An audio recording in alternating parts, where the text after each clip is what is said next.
Voilà, on se retrouve une fois de plus aujourd'hui pour notre rendez-vous chaque semaine avec donc mon intervention et mon cours que je livre au Bnei Adam.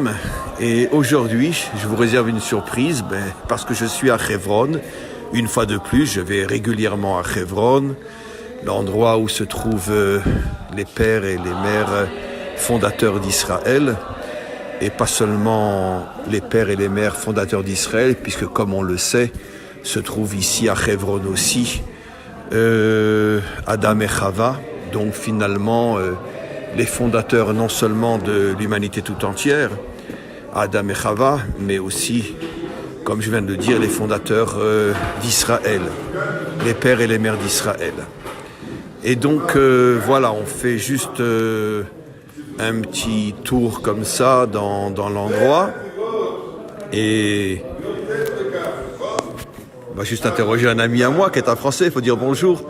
Là je suis en direct avec le monde entier. Un juif francophone. Un juif francophone, voilà, qui habite ici, qui habite à Hebron. Voilà. Toutes les brachot depuis matin. Voilà, là on est. Et voilà, on continue à se promener un petit peu. Et je vais, dans quelques instants, ne vous inquiétez pas, je vais commencer mon intervention.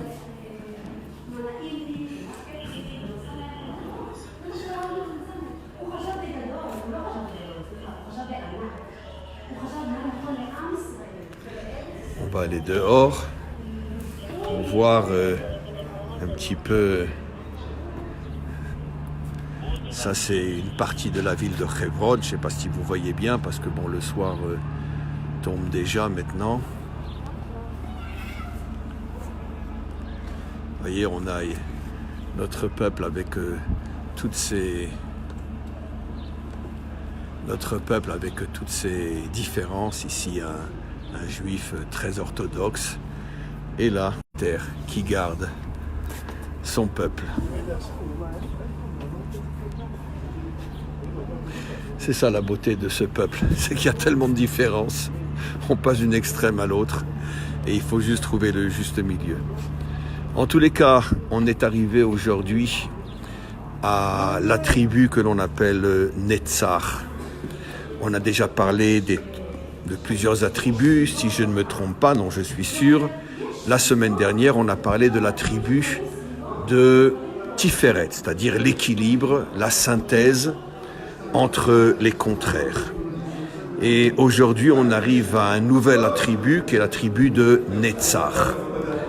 La tribu de Netzach qui veut dire, on peut l'expliquer de différentes manières. En tous les cas, moi, ce que j'ai choisi de vous expliquer, c'est l'explication la plus importante pour retirer quelque chose de ce que je vais dire. Netzach, ça veut dire la victoire. C'est-à-dire que c'est une qualité en soi d'être un vainqueur, de partir gagnant. Vous savez que l'un des défauts qui nous démolit le plus dans ce monde, c'est le pessimisme, le manque de confiance en soi. Et surtout lorsque le challenge, c'est-à-dire ce que l'on est censé devoir faire, semble extrêmement difficile, alors on part perdant, on n'y croit pas vraiment. Et puis bon, on se cherche 1000 excuses pour justifier le fait qu'on renonce et qu'on passe à autre chose. Et cette qualité qui fait partie des attributs divins, qui est une qualité fondamentale, la qualité de Netzach, qui nous oblige à se voir comme un gagnant, avec une confiance, un optimisme, une force, une détermination, une volonté que rien ne peut arrêter. J'ai souvent expliqué dans mes cours que Rabbi Shimon Bar Yochai dit que chacun d'entre nous est comme un roi. Et bien sûr, ne prenez pas les choses à la lettre. Et évidemment, la pire insulte, c'est d'être comme les rois de France. C'est pas à ça que notre maître faisait allusion. Mais roi, selon l'explication de nos maîtres à nous qui disent qu'est-ce que c'est un roi, c'est quelqu'un qui, lorsqu'il est face à un obstacle, il le défonce. comme je dis toujours, la définition d'un homme authentique, fonce et défonce. Et ça, c'est la qualité de Netzar. C'est-à-dire être quelqu'un que rien n'arrête. Quelqu'un qui, d'une certaine manière, se réjouit même face aux obstacles, parce qu'il se dit, précisément, c'est cet obstacle qui va faire de moi un homme, qui va faire de moi un roi. Cette qualité est attribuée au personnage de Moshe. Comme on le sait, la bonté Abraham, la rigueur Yitzhak, l'équilibre entre les forces contraires Yaakov. Et quand on arrive à Netzar, c'est Moshe. Pourquoi Moshe? Parce qu'on a toujours, malheureusement, l'approche stupide de voir Moshe uniquement comme un saint, un homme de Torah, un homme spirituel. Et on massacre complètement le personnage de Moshe. Parce que Moshe est tout sauf ça. Moshe est avant tout un combattant, un guerrier. Un homme qui fait face à des obstacles inimaginables qui auraient découragé, mais n'importe qui d'autre que lui. Et lui, non seulement ne se décourage pas, mais sort toujours gagnant de toutes les missions qui lui sont confiées.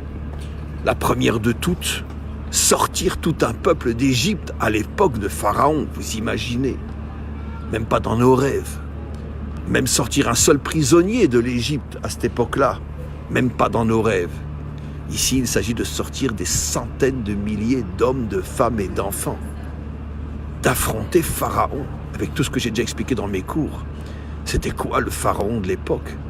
Nos maîtres disent pour rigoler, mais c'est une métaphore qui veut nous faire comprendre que même les oiseaux le matin ne commençaient pas à siffler avant d'avoir reçu la permission de Pharaon. Ne prenez pas ça à la lettre, bien sûr, mais le message est là pour nous dire que la nature, le monde entier, tous avaient peur de lui. Tous avaient peur de lui. Et donc, Moshe va devoir affronter Pharaon pour libérer tout un peuple d'Égypte. Vous imaginez la force, la détermination, le courage qu'il faut pour réaliser une chose pareille. Après, faire descendre la Torah, c'est-à-dire reconnecter le monde d'en bas au monde d'en haut. Vous imaginez les forces, le courage, la détermination pour atteindre un tel niveau. Après, tenir Israël pendant 40 ans dans le désert et préparer ce peuple à la conquête d'Israël. Vous imaginez la puissance, la détermination de cet homme, le courage, la volonté de cet homme qui est constamment face à des missions impossibles. Et il ne se décourage jamais. Et il réussit. Et il réussit.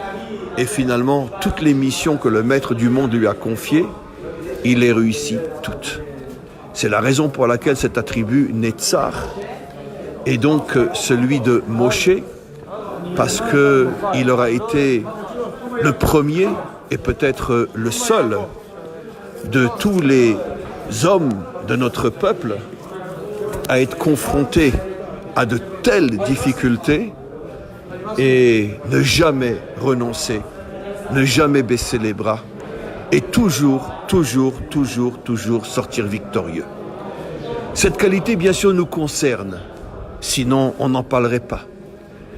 Et j'irais même jusqu'à dire que c'est peut-être la plus importante de toutes les qualités. Parce qu'on ne peut pas être un homme, on ne peut pas réussir sa vie si l'on n'a pas cette qualité. Arrêtons de se plaindre, arrêtons de chialer, arrêtons de rouspéter, arrêtons d'être mal dans notre peau, arrêtons de baisser les bras, arrêtons de baisser la tête. Soyons des guerriers, n'ayons peur de rien. Au contraire, face à l'épreuve, on doit ressentir un sentiment de joie, de se dire « Waouh, voilà une occasion de montrer que je suis un homme, un vrai ». Et donc, quand on aura cette qualité en nous, la conséquence directe, c'est une réussite totale de notre vie. Que notre vie devient une véritable lumière, que notre vie devient un véritable bonheur. Parce qu'on a cette puissance, cette joie intérieure qui fait de nous des hommes.